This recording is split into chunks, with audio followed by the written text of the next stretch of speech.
Friends, ఈరోజు మనం అంబుబాచి మేళ గురించి తెలుసుకుందాం. కామాఖ్య తీర్థంలో సంవత్సరానికి ఒకసారి అంబుబాచి మేళ జరుగుతుంది. సాధారణంగా స్త్రీలలో ఋతుస్రావం లాగే అమ్మవారికి కూడా సంవత్సరంలో ఒకసారి ఋతుకాలం ఉంటుంది. ఈ సమయంలోనే అంబుబాచి మేళ జరుగుతుంది.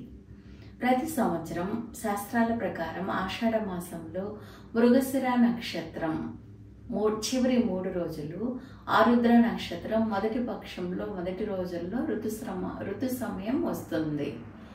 2024 సంవత్సరంలో ఋతు సమయం జూన్ 22 నుంచి 26 వరకు వస్తుంది.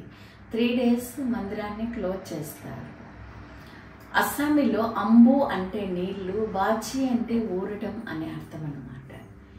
జూన్ 26 ఉదయం 9:08 మందిరం ఓపెన్ చేసినప్పుడు మందిరాన్ని క్లీన్ చేసి ధూపదీపాలతో నైవేద్యం సమర్పించి బలి పూజలన్నీ అయిన తర్వాత భక్తులకు దర్శనానికి అనుమతినిస్తారు. ఆ సమయంలో అమ్మవారిని దర్శించుకున్న భక్తులకు మందిరాన్ని క్లోజ్ చేసే ముందు ఎర్రటి వస్త్రాన్ని అమ్మవారి పైన పక్కన ఉంచి మందిరం క్లోజ్ చేస్తారట. మొదట దర్శించుకున్న భక్తులకు ఆ రోజు ఎర్రటి వస్త్రాన్ని ప్రసాద రూపంలో ఇస్తారట. ఆ వస్త్రం పొందిన భక్తుల ఆనందాన్ని మనం మాటల్లో చెప్పలేము, చూడాలే కానీ వర్ణించేదానికి అసలు వర్డ్సే లేవనుకోండి. ఈ వస్త్రం కోసం దేశ విదేశాల నుంచి కూడా భక్తులు వచ్చి క్యూలో ఉంటారట. అప్పుడు క్యూ ఎలా ఉంటుందంటే కొండ కింద నుంచి క్యూ ప్రారంభమవుతుందట. అంత సమయాన్ని శ్రమని ఓర్చి ఆ వస్త్రం కోసం భక్తులు క్యూలో వెయిట్ చేస్తారట. ఈ వస్త్రాన్ని ఎలా ఉంచాలంటే దీనికి ఒక విధి ఉంది. ఒక ప్లాస్టిక్ బాక్స్ తీసుకుని విరిగిన బియ్యాన్ని అందులో పోసి శ్రీ అనే బీజాక్షరాన్ని రాయాలి.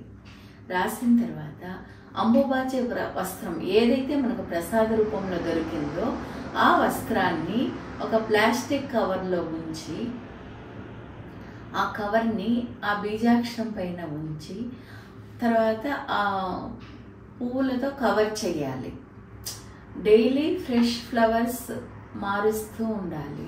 ఒకవేళ మనకు ఫ్రెష్ ఫ్లవర్స్ దొరకని పక్షంలో ఆర్టిఫిషియల్ ఫ్లవర్స్నైనా కవర్ చేసి ఉంచాలన్నమాట. ఇదే విధానం. అలా కవర్ చేసి ప్రతిష్టాపన చేసిన తర్వాత మనం ఈ మంత్రాన్ని చెప్పుకోవాలి. కామాఖ్య వరదే దేవి నీల పర్వతవాసిని తం దేవి జగతం మాత యోని ముద్రే నమోస్తుతే అని 11 టైమ్స్ పఠించాలి. అలా పఠించిన తర్వాత దీప ధూపాలను వెలిగించాలి. ఇలా చేసి ఈ వస్త్రాన్ని పూజా మందిరంలో ఉంచుకున్నట్లయితే మన ఇంట్లో ఫుల్గా పాజిటివ్ వైబ్స్ ఉంటాయి. మరియు భూత ప్రేతాలు కూడా ఇంటి లోపలికి రావట. తర్వాత బిజినెస్ ప్లేసెస్లో ఉంచి ఇలా ప్రతిష్టాపన చేసుకుంటే బిజినెస్ రన్ అవుతుందంట చక్కగా. ఇలా కాకుండా ఇంకొక విధి ఉంది.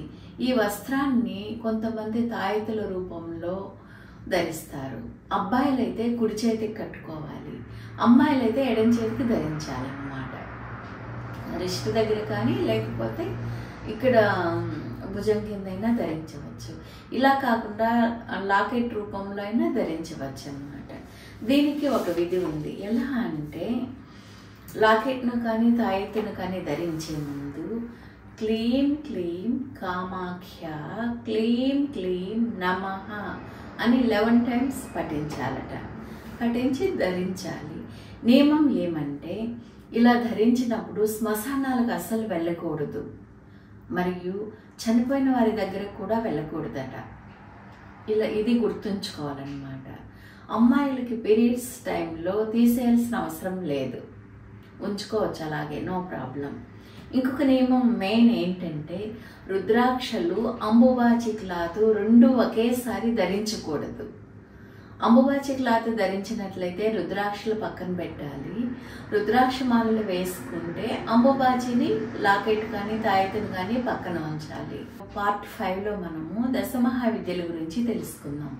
ఇంతకుముందు నేను పార్ట్ 1లో మీకు 3 దశమహావిద్యల గురించి చెప్పాను. గర్భగుడిలో ఉన్నారు కదా, నెక్స్ట్ టైము 7 దశామహావిద్యలు పక్కపక్కన మందిరాల్లో ఉన్నారు. నేను మీకు వాటి గురించి వివరిస్తాను పార్ట్ 5లో. Like and subscribe. బాయ్.